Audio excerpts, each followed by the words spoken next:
Before we pray, let's first take a moment to listen to God's word and then we'll pray together. There is a profound and beautiful mystery in the way God's word breathes with life into every generation, across every culture, and into every human heart. The Bible makes this audacious claim about itself in Hebrews chapter 4, verse 12. For the word of God is alive and active, sharper than any double-edged sword. It penetrates even to dividing soul and spirit, joints and marrow. It judges the thoughts and attitudes of the heart. That means every single time you open its sacred pages, it speaks. It is not a dead letter from the past. It is a living voice in the present. It confronts the lies we have believed.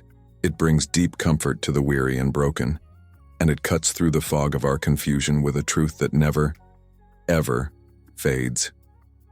What was spoken thousands of years ago still carries resurrection power today for one simple, glorious reason. The author still lives. The Word of God is the very voice of a living, eternal God who continues to move and speak and work among His people.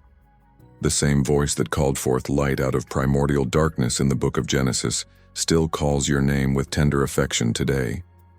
The same Spirit that parted the Red Sea, that raised the dead back to life, and that calmed a raging storm with a single command still speaks peace into the chaos of your life.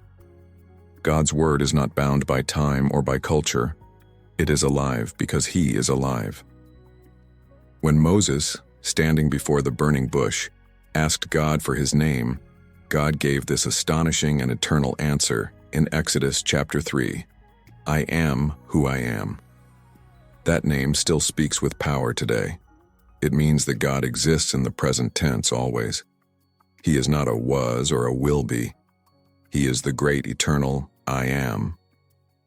There are many in this world who put their faith in things that cannot speak, cannot see, and cannot move. But as believers in Jesus Christ, we serve a living God. He is not a God carved from human imagination or religious tradition. He is the creator of the heavens and the earth. He is powerful, He is merciful, and He is faithful in all His ways. He does not sleep or turn away. He is the same God who heard the earnest prayers of Abraham, the desperate cries of David, and the defiant worship of Paul and Silas in a midnight prison. And He hears you too, right now, in this very moment.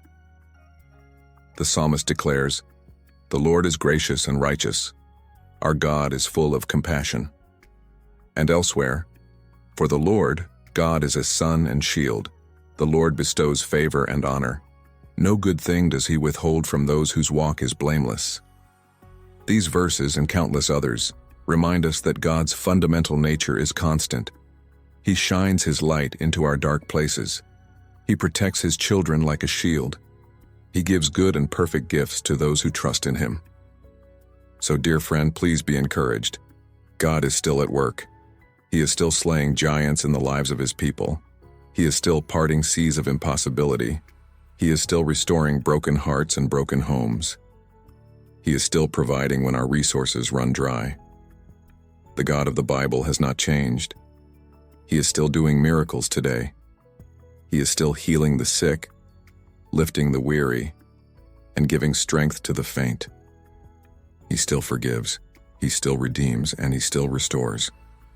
You may be walking through a season of profound uncertainty right now. You might not understand what God is doing, or why He is allowing what is happening. But you can rest in the assurance that He is watching over you. He is leading you, protecting you, and surrounding you with His amazing grace. Psalm 121 reminds us, "The Lord will keep you from all harm. He will watch over your life.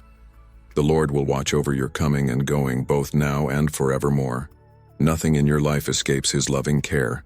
Every single detail is held securely in His sovereign hand. Whatever you may come up against, remember the triumphant promise of David in Psalm 18. "I love you, Lord, my strength. The Lord is my rock, my fortress and my deliverer. My God is my rock, in whom I take refuge, my shield and the horn of my salvation, my stronghold."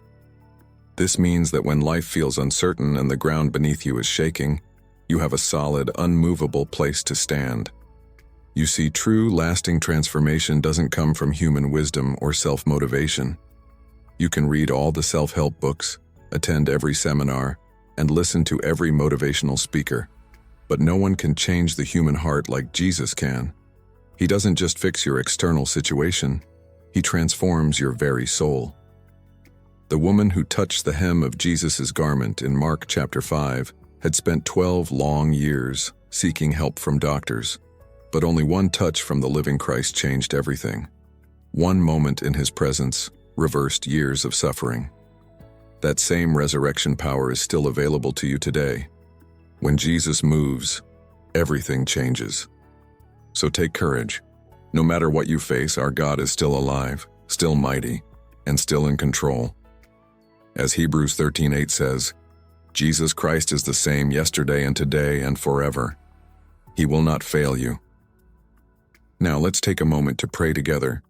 Heavenly Father, I bless your holy name. You alone are worthy to be praised, King Jesus. You are the same yesterday, today, and forever. You never change. Your power remains, your love endures, and your mercy never ever fails. Lord, you are still the one who speaks to every dead situation and brings it back to life, just as you called Lazarus out of the tomb. You are still the one who calms the storms with a single word. You are the living God, the Almighty, and there is none like you.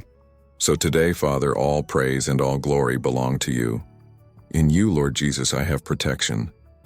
In you, I have refuge. In you, I have discovered a love that does not fade, a mercy that never ends, and a grace that overflows. Your word says in Micah, "Who is a God like you who pardons sin?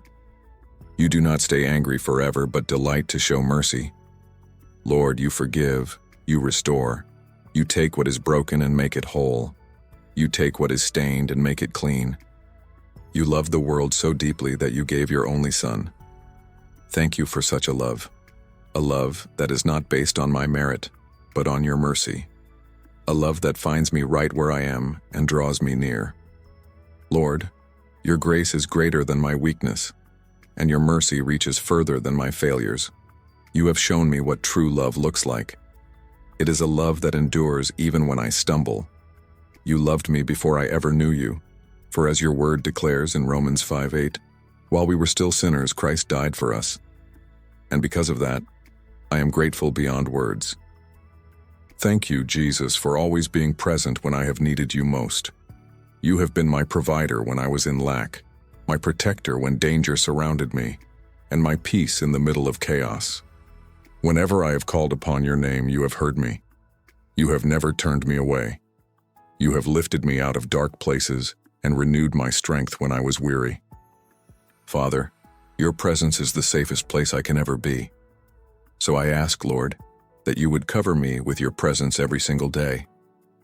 Let your Spirit walk with me in the morning and stay with me through the night. May your presence fill my home, my heart, and my mind, and Lord, help me to never take your love for granted.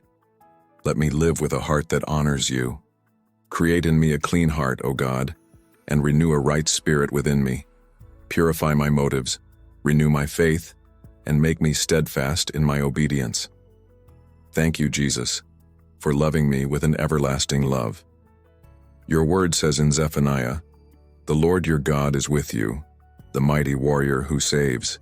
He will take great delight in you. In his love, he will no longer rebuke you, but will rejoice over you with singing." Lord, I hold on to that promise. Stay in my midst, O God. Rejoice over me with gladness. Quiet my anxious heart with your love. When fear tries to rise, when the noise of the world grows too loud, silence it with your perfect peace. Let your voice be the only one I follow. You are my refuge, my rock, my safe hiding place. You are worthy to be exalted. You are worthy of every praise that comes from my lips. There is no one like you and no name higher than the name of Jesus. Thank you, Father, for hearing my prayer today. In the precious and powerful name of Jesus Christ, I pray. Amen.